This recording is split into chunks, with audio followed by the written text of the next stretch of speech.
ராஜேஷ், காவல் இணை ஆணையர் விஜயகுமார் அவர்கள் சற்று முன்னதாக அந்த பேச்சுவார்த்தையை முன்னெடுத்திருந்தார். அது தோல்வி அடைந்திருக்கிறது. தொடர்ந்து போராட்டமானது அங்கு நீடித்து வருகிறது. அடுத்த கட்டமாக காவல்துறை தரப்பில் என்ன மாதிரியான நடவடிக்கைகள் எடுக்கப்பட இருக்கிறது, போராட்டக்காரர்கள் தரப்பிலிருந்து என்ன சொல்லப்படுகிறது, அது குறித்தான விவரம்? தொடர்ந்து காவல்துறை நடத்திய அந்த பேச்சுவார்த்தை என்பது தற்போது தோல்வியில் முடிவடைந்திருக்கின்றது. அதனைத் தொடர்ந்து போராட்டக்காரர்கள் தொடர்ந்து போராட்டத்தில் ஈடுபடுகிறார்கள். தொடர்ந்து அவர்கள் கோஷம் எழுப்பக்கூடிய அந்த காட்சியை நாம் பார்த்துக் கொண்டிருக்கிறோம். இது சாதாரண படுகொலை அல்லது அரசியல் சாதாரண ஒரு விஷயம் கிடையாது. இது ஒரு அரசியல் படுகொலை.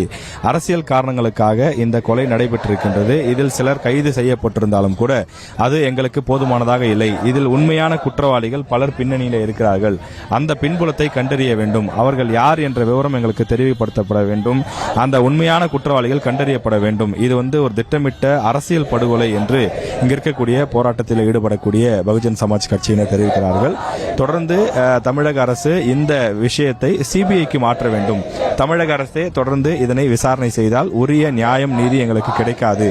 எனவே சிபிஐக்கு இந்த வழக்கை மாற்ற வேண்டும் என்பது இங்க இருக்கக்கூடிய போராட்டத்தில் ஈடுபடக்கூடியவர்களுடைய கோரிக்கையாக இருக்கின்றது.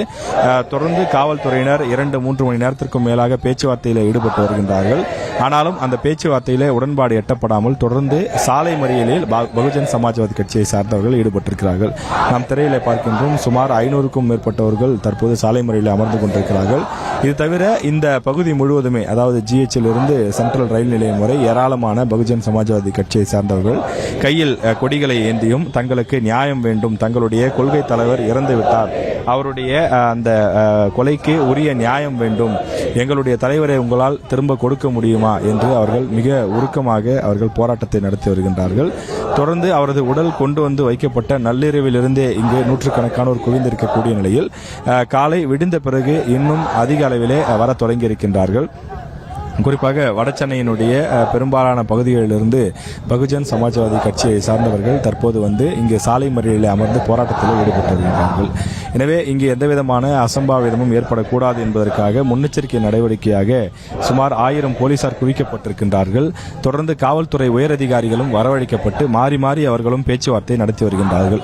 உங்களுடைய கோரிக்கை என்பது நிச்சயமாக ஏற்கப்படும், நாங்கள் தமிழக அரசுக்கு தெரிவித்து வருகின்றோம். அதே போல அவரது உடற்கூறு ஆய்வு என்பது முடிவுற்ற அதாவது ஆம்ஸ்ட்ராங் அவர்களுடைய அந்த உடற்கூறு ஆய்வு என்பது முடிவு பெற்றிருக்கக்கூடிய நிலையிலே அவரது உடலை கொண்டு சென்று நல்லபடியாக நல்லடக்கம் செய்ய வேண்டும். எனவே அது எந்த இடத்தில் வைக்கலாம் என்பது குறித்தெல்லாம் நீங்கள் பேசி ஒரு முடிவை சொல்லுங்கள் என்று குறிப்பிடுகிறார்கள். அதே நேரத்தில் அவருடைய உறவினர்கள், ஆம்ஸ்ட்ராங் அவர்களுடைய உறவினர்கள் உடலை பெற்றுக்கொள்வதற்கு அவர்கள் சம்மதம் தெரிவித்து விட்டதாக கூறப்படும் நிலையில் அவருடைய கட்சிக்காரர்கள், அவருடைய ஆதரவாளர்கள் தொடர்ந்து எதிர்ப்பு தெரிவித்து வருகிறார்கள். எங்களுடைய தலைவரினுடைய அந்த இறப்புக்கு ஒரு நியாயம் வேண்டும், எப்படி அவர் இப்படி படுகொலை செய்யப்பட்டார், இது ஒரு திட்டமிட்ட அரசியல் படுகொலை, அரசியல் காரணங்களுக்காகத்தான் அவர் படுகொலை செய்யப்பட்டிருக்கிறார். எனவே இதனை தமிழக அரசினுடைய காவல்துறை விசாரித்தால் எங்களுக்கு உரிய நியாயம் கிடைக்காது. எனவே சிபிஐக்கு நீங்கள் இந்த வழக்கை மாற்ற வேண்டும் என்று சொல்லி அவர்கள் தொடர்ந்து கோஷங்களை எழுப்பி வருகிறார்கள். பகுஜன் சமாஜ் கட்சியினுடைய மாநில தலைவர் ஆம்ஸ்ட்ராங் நேற்று இரவு படுகொலை செய்யப்பட்டார். அவரது படுகொலை தமிழகம் முழுவதும் ஒரு பெரு அதிர்ச்சியை ஏற்படுத்தியிருக்கின்றது. காரணம், ஒரு தேசிய கட்சியினுடைய மாநில தலைவர், குறிப்பாக இந்த பகுதியை பொறுத்தவரையிலே அவர் செல்வாக்கு மிக்க தலைவர்கள் ஒருவராக பார்க்கப்படுகின்றார். எனவே அப்படிப்பட்ட ஒருவர் ஒரு மாநில கட்சி ஒரு மாநில தலைவராக இருக்கக்கூடியவர். எனவே அவர் வீட்டு வாசலிலேயே வைத்து வெட்டி படுகொலை செய்யப்பட்ட இந்த சம்பவம் காவல்துறை என்ன செய்து கொண்டிருந்தது என்றெல்லாம் இங்கு இருக்கக்கூடியவர்கள் ஆவேசமாக கேள்வி எழுப்பி வருகின்றார்கள். தொடர்ந்து அவர்கள் பல மணி நேரமாக தொண்டை தண்ணீர் வற்ற கத்தி கோஷம் எழுப்பக்கூடிய அந்த காட்சியும் நம்மால் தொடர்ந்து இங்கு பார்க்க முடிகிறது. இங்கு இருக்கக்கூடிய ஒவ்வொருவரும் மிகுந்த உணர்ச்சி பெருக்கோடு காணப்படுகிறார்கள்.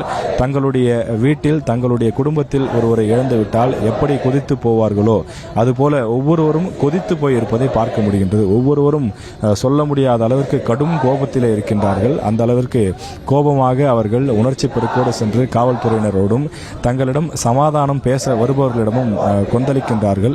எங்களுடைய தலைவர் அநியாயமாக வெட்டி படுகொலை செய்யப்பட்டிருக்கின்றார். அவர் எந்த விதமான ஒம்புதும்புக்கும் போனது கிடையாது. அவர் நிறைய பசங்களை படிக்க வச்சிருக்காரு.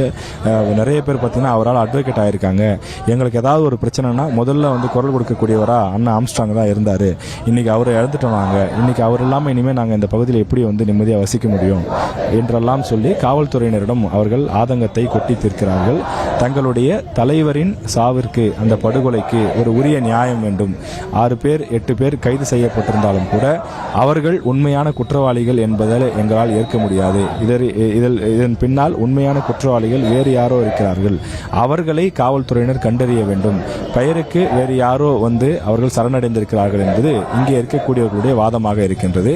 எனவே உண்மை குற்றவாளிகளை கண்டறியும் வரை, இந்த வழக்கை சிபிஐக்கு மாற்றும் வரை எங்களுடைய போராட்டம் ஓயாது என்று சொல்லி தொடர்ந்து சாலை மறியலில் ஈடுபட்டிருக்கிறார்கள். இதன் காரணமாக ராஜீவ்காந்தி அரசு மருத்துவமனை எதிரில் போக்குவரத்து மாற்றங்கள் செய்யப்பட்டிருக்கின்றது. அதாவது தலைமைச் செயலகம் அந்த பகுதியிலிருந்து வரக்கூடிய பேருந்துகள் எல்லாம் நேரடியாக செல்வதற்கும் பல்லவன் சாலை வழியாக செல்வதற்கும் ஏற்பாடு செய்யப்பட்டிருக்கிறது.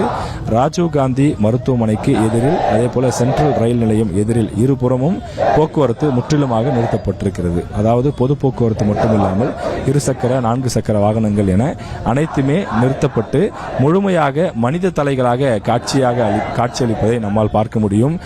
காரணம், பகுஜன் சமாஜ் கட்சியை சார்ந்தவர்கள் ஏராளமானோர் தற்போது போராட்டத்தில் ஈடுபட்டு வருகிறார்கள். அவர்களிடம் பேச்சுவார்த்தை நடத்துவதற்காக தொடர்ந்து காவல்துறை உயரதிகாரிகள் வந்து கொண்டிருக்கிறார்கள்.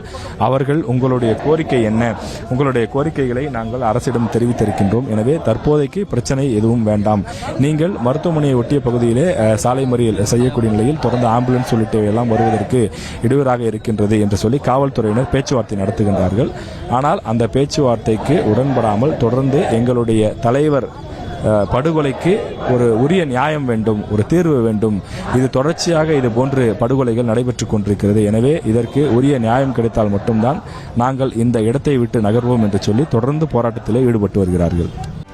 செய்திகளை உடனுக்குடனும் துல்லியமாகவும் தெரிந்து கொள்ள சப்ஸ்கிரைப் பண்ணுங்க.